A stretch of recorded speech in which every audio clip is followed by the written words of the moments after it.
আজকে খুব ভোরে দাঁত ব্রাশ করতে করতে হাত মুখ ধুতে যাচ্ছি, এমন সময় আম্মু জিজ্ঞেস করলেন কোথায় যাচ্ছি। আমি বললাম সময়ের মধ্যে যতদূর যাওয়া যায়। আম্মু তখন একদম ঝটপট একটা ডিম ভেজে দিলেন। ডিমটা খেয়ে সাইকেল নিয়ে বেরিয়ে পড়লাম। আমাদের নির্মাণাধীন রাস্তা দিয়ে চলতে চলতে হঠাৎ শুরু হলো ঝুম বৃষ্টি। ভাগ্য ভালো সঙ্গে একটা ছাতা ছিল।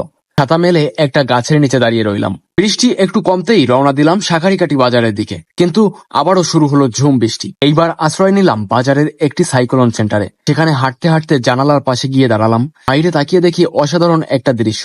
মনটাই যেন ভালো হয়ে গেল। বৃষ্টি একটু কমতেই আবারও পথে বের হলাম। সামনে গিয়ে দেখি রাস্তার পাশে দাঁড়িয়ে আছে একদম ছবির মতো সুন্দর একটা মসজিদ। তারপর চলে এলাম দৈবজ্ঞহাটি বাজারে। এখানে এসে হঠাৎ দেখা হয়ে গেল আমার কলেজ ফ্রেন্ড অপূর্বর সাথে। সেখান থেকে চলে গেলাম কলেজে। কলেজে ঢুকতেই দেখা হয়ে গেল এক পরিচিত ভাইয়ের সাথে। তিনি তো জোর করেই চায়ের অর্ডার দিয়ে দিলেন। তারপর আমরা একসাথে চা খেলাম, গল্প করলাম, আর শেষে তাদের কাছ থেকে বিদায় নিলাম। এখন আমি বাসার দিকে যাচ্ছি, আর আপনারা লাইক এবং সাবস্ক্রাইব করে দিন।